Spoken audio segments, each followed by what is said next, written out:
Good afternoon. आज हम इस लेक्चर में मेन हमारा जो टारगेट रहेगा that will be bar magnet as a magnetic dipole. ये हमारा मेन टारगेट रहना है कि bar magnet as a magnetic dipole. हमने इलेक्ट्रिक डाइपोल पढ़ा था, हम एक एक रिजल्ट वहां से कंपेयर करते हुए चलेंगे। जैसे इलेक्ट्रिक डाइपोल था वैसे ही देखिए, सबसे पहली बात, मैं इलेक्ट्रिक डाइपोल की बात करूं तो इलेक्ट्रिक डाइपोल में इस तरह से हम रिप्रेजेंट करते थे, एक नेगेटिव चार्ज एक पॉजिटिव चार्ज, बीच में उनके बीच की कुछ सेपरेशन जैसे 2a, और एक डाइपोल मोमेंट डिफाइन होता था माइनस से प्लस की तरफ p वेक्टर। एक वेक्टर क्वांटिटी थी डाइपोल मोमेंट।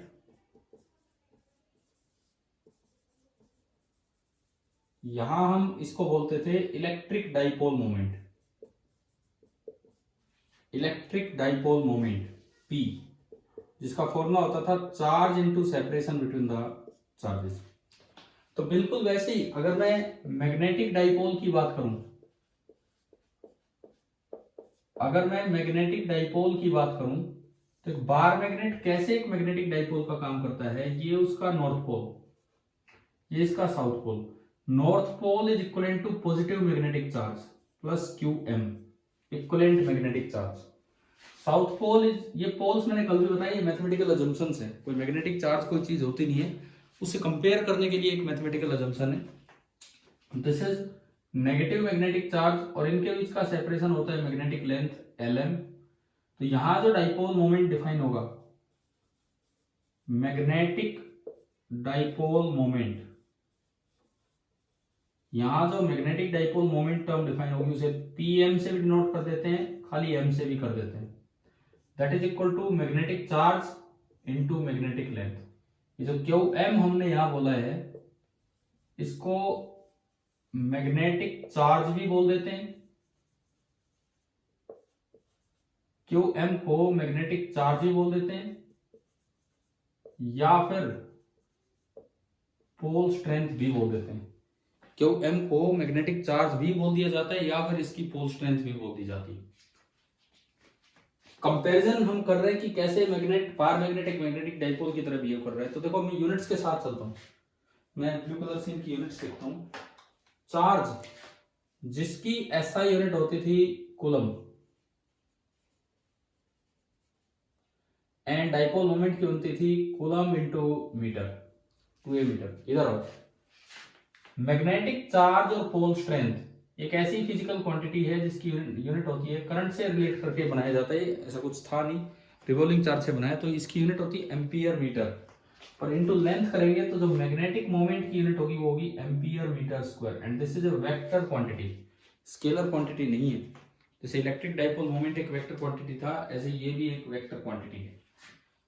अब इसके साथ अगर मैं मैग्नेटिक डाइपोल मोमेंट निकालना सीखूं कंपोजिट डाइपोल का, तो कैसे निकालते हैं देखिए। हम सीखना चाह रहे हैं magnetic dipole moment of composite magnets.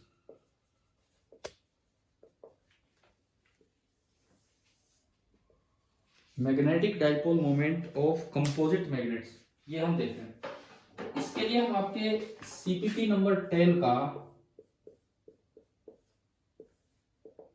Question number 1 लेते हैं। CPP नंबर 10 का क्वेश्चन नंबर 1, तो ये कहता है कि following figure shows the arrangement of the magnet in different configurations. ये कह रहा है भाई अलग अलग कॉन्फ़िगरेशन, 4 कॉन्फ़िगरेशंस यहाँ दिखाई गई है, मैं आपको दिखाता हूँ। ये हमारी 4 कॉन्फ़िगरेशंस है, नॉर्थ साउथ इस तरह से। अब मैं आगे एक क्वेश्चन लेके चलता हूँ कि क्या कहता है ये इन्होंने 4 कॉन्फ़िगरेशंस बोली। इसके बाद देखिए, each magnet has a magnetic dipole moment M। हर एक इंडिविजुअल मैग्नेट का मैग्नेटिक डाइपोल मोमेंट M है, similar to electric dipole moment P। जैसे P हुआ करता था ऐसे यहाँ पे M है। विच कॉन्फ़िगरेशन अमंग द 4 शोन, ये कह रहा है कि जो चार आपको दिखाई गई हैं उनमें से किसकी highest net magnetic dipole moment है। तो आपको वेक्टर एडिशन तो करना आता ही है, तो वही काम आपको करना है। वेक्टर एडिशन आप करना जानते हैं, वही सेम काम आपको करना है। देखिए ए ऑप्शन इन्होंने ऐसे दिखाया है, ये साउथ नॉर्थ और ये साउथ और नॉर्थ।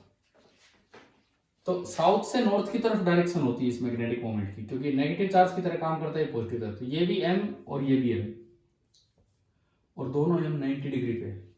तो जो एम नेट बनेगा ए ऑप्शन का, मैं M1 बोल रहा हूं, दो वेक्टर्स के सम का फॉर्मूला था A square plus B square plus 2ab cos थीटा। पढ़ा हमने दो वेक्टर्स का रिजल्टेंट का फॉर्मूला, एक इधर cos 90 जीरो, तो ये खत्म। तो ये आपका आया √2 बचेगा और m स्क्वायर बाहर आ जाएगा। तो फर्स्ट ऑप्शन में M1 आया √2m। सेकेंड ऑप्शन में जो बना रखे हैं बिल्कुल एक दूसरे के अपोजिट, जो आपका बी ऑप्शन है उसमें जिस तरह से बनाए हैं बिल्कुल एक दूसरे के अपोजिट है। साउथ नॉर्थ इधर है तो नॉर्थ साउथ इधर है, एम इधर, और अपोजिट डायरेक्शन में इक्वल मैग्नीट्यूड के वेक्टर कैंसिल आउट हो जाएंगे। तो जो बी ऑप्शन का M2 आएगा वो आपका आया 0। तो इन्होंने तो मैक्सिमम मांगा है, ये तो मिनिमम आ रहा है। बी में दिख ही नहीं रहा कि क्या होगा क्या नहीं। चलिए अब तीसरे पे चलते हैं। सी ऑप्शन इसमें लिखता है कि 30 डिग्री पे है, एक ऐसे है और एक ऐसे है और 30 डिग्री पे है। तो यहां पे जो M3 आएगा √m square plus 2 into M1 into M2 into cos 30 degree. cos 30 degree होता है √3/2। तो ये आ गया 2m स्क्वायर प्लस √3/2 करे तो 2 कैंसिल हो गया, m पूरे से बाहर आया और अंडर रूट के अंदर बचा 2 plus √3। √3 is 1.732, 1.732 plus 2 this is 3.732। तो 3.732 का √m, ये आपका आ गया M3। देखो हम दो निकाल चुके हैं। M1 √2m आया था, M2 0 आया था, M3 जो हमने अभी निकाला वो √3.73 टाइम्स m आया, √3.732 टाइम्स m। अब मैं निकालता हूं डी ऑप्शन का M4 में ये एंगल 60 डिग्री कर दिया। तो अगर आप M4 कैलकुलेट करें तो ये आएगा √a square plus b square plus 2 into a into b into cos 60 होता 1/2, 2 से 2 गया तो √3 और m स्क्वायर बाहर आ जाएगा। तो आपका M4 आ गया √3 इंटू m। आपका जो M4 आया resultant magnetic dipole moment √3 into m। तो इन्होंने पूछा था कि इनमें से हाईएस्ट मैग्नेटिक मोमेंट किसका है, तो आपको फैक्टर्स नजर आ रहे हैं, ये हाईएस्ट आ रहा है, यानी कि आंसर हो गया सी। अच्छा, इसको बिना कैलकुलेशन भी आप कर सकते थे। दो वेक्टर्स का रिजल्टेंट ज्यादा तब होता है जब उनके बीच का एंगल कम हो, बिल्कुल 0 डिग्री हो तो मैक्सिमम। तो इनके एंगल से ही भी आप बता सकते थे। ए में एंगल है 90 डिग्री, बी में एंगल है 180 डिग्री, सी में एंगल है 30 डिग्री और डी में एंगल है 60 डिग्री। 0 डिग्री अगर एंगल होता तो मैक्सिमम रिजल्टेंट होता, और नहीं तो इनमें सबसे छोटा एंगल देख लो 180 तक, यानी कि यहाँ पे ये मैक्सिमम होगा और मिनिमम 180 डिग्री पे वैसे भी होता है, ये मिनिमम पूछा होता तो आपका आंसर आ जाता बी।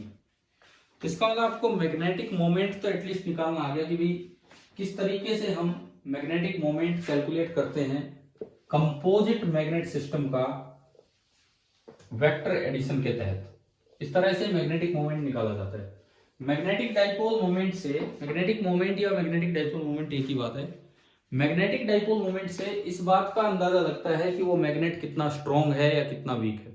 अब आप कुछ फॉर्मूले रिवाइज करके रखें, डाइपोल के फील्ड के फॉर्मूले, फिर डाइपोल के ऊपर टॉर्क क्या लगता है, डाइपोल की पोटेंशियल एनर्जी क्या होती है, उस तरह की चीजें, डाइपोल पे फोर्स क्या लगेगा, टॉर्क क्या लगेगा, उस तरह की चीजें अगली क्लास में हम कंटिन्यू करेंगे और ये पूरे सीपीपी को इन्हीं के साथ डिस्कस करते चलेंगे। Thank you.